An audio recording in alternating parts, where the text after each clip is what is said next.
आज हम जुड़े हैं डॉक्टर राकेश जोशी से, जो सीनियर आई कंसल्टेंट हैं सूर्य आई केयर सेंटर से। आज हम बात करेंगे केराटोकॉनस नाम की बीमारी के बारे में। तो सर बताइए आप, केराटोकॉनस होता क्या है? केराटोकॉनस हमारी आँख का जो सबसे आगे वाला पर्दा होता है, कॉर्निया, उसका एक विकार होता है। इसको अगर हम मॉडल में देखेंगे तो हमें आराम से समझ में आ जाएगा। ये हमारी आई है जिसे आप देख सकते हैं। ये सबसे आगे का लेयर है जिसे हम कहते हैं कॉर्निया। इसकी शेप राउंड शेप होती है, रेगुलर शेप होती है। अगर किसी भी वजह से ये कॉर्निया राउंड शेप होने की बजाय कोनिकल शेप में हो जाए, इसका मतलब इसके इस कर्वेचर में बल्ज आ जाए और ये कोनिकल शेप में हो जाए, तो इसको हम केराटोकॉनस कहते हैं। मतलब केराटो मतलब कॉर्निया, कोनस मीन्स कोन शेपेड कॉर्निया। तो कुछ लोगों में जब ये कॉर्निया अपनी शेप बदल के कोनिकल हो जाता है तो उसे केराटोकॉनस कहते हैं। अब केराटोकॉनस हो तो गया, लेकिन इसके होने में खराबी क्या है? खराबी ये है कि जब तक ये कॉर्निया राउंड होता है तब तक तो ये अपना विज़न ठीक से दिखाता है, लेकिन जैसे ये कॉनिकल शेप हो जाता है तो फिर ये विज़न को अफेक्ट करता है और पेशेंट को क्लियर नहीं दिखता है।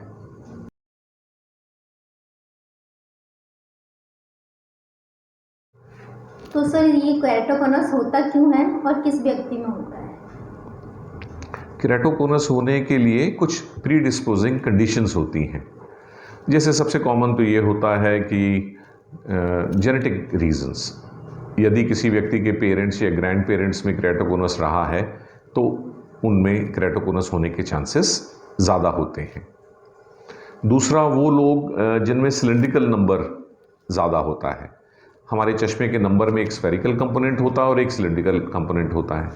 यदि सिलिंड्रिकल नंबर 3 से ज़्यादा हो जाए तो फिर केराटोकॉनस होने की संभावना बनी रहती है।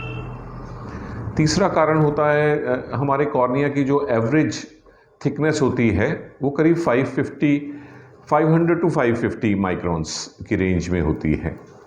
यदि ये थिकनेस 500 से कम हो या किसी पेशेंट में 450 माइक्रोन से भी कम हो तो इन थिन कॉर्नियाज में केराटोकॉनस होने के चांसेस बहुत रहते हैं।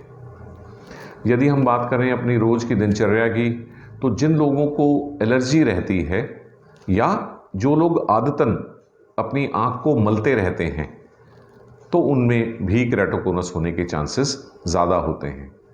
और यदि इन व्यक्तियों का कॉर्निया भी पतला हुआ और वो उसे दिन भर मलते रहते हैं तो फिर केराटोकॉनस होने के चांसेस और भी ज़्यादा हो जाएंगे।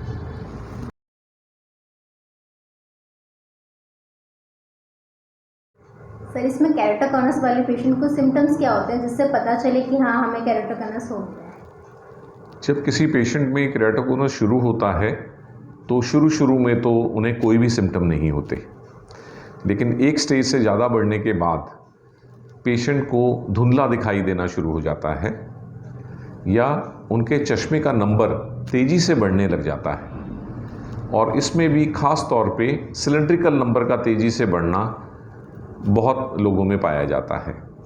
इसके अलावा पेशेंट्स को डबल विज़न दिखना या घोस्ट इमेजेस देखना या ऐसा लगना कि जैसे आँख के आगे कोई शीशा आ गया है या इस तरह का अनक्लियर विज़न जिसे वो एक्सप्लेन नहीं कर पाता, और चश्मे से भी उस अनक्लियर विज़न को हम ठीक ना कर पाएँ, तो ये केराटोकॉनस के मेन सिम्टम्स होते हैं। तो सर इसको डायग्नोज कैसे करेंगे? डायग्नोज करने में डॉक्टर का बहुत रोल रहता है, जो उसे बहुत अर्ली स्टेज में पकड़ सकते हैं।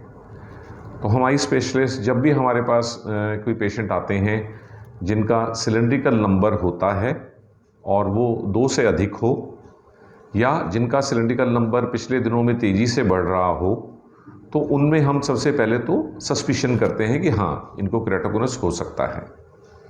उसके बाद एक बहुत ही सिंपल टेस्ट होता है जो हम आपको अभी दिखाएंगे किस मशीन पे होता है और कैसे किया जाता है।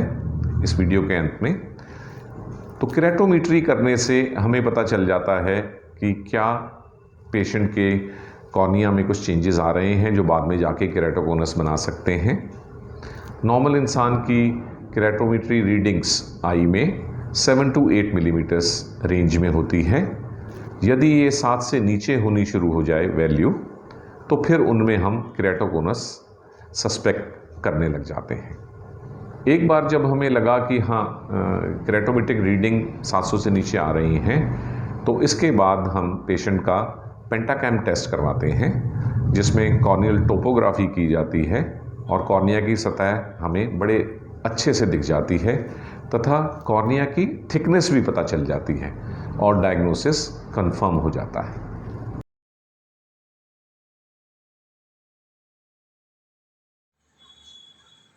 यहाँ पे हम देख सकते हैं कि कॉर्नियल केरेटोमेट्री, जिससे कि कॉर्निया का कर्व मेजर किया जाता है, ये वाला टेस्ट किया जा रहा है।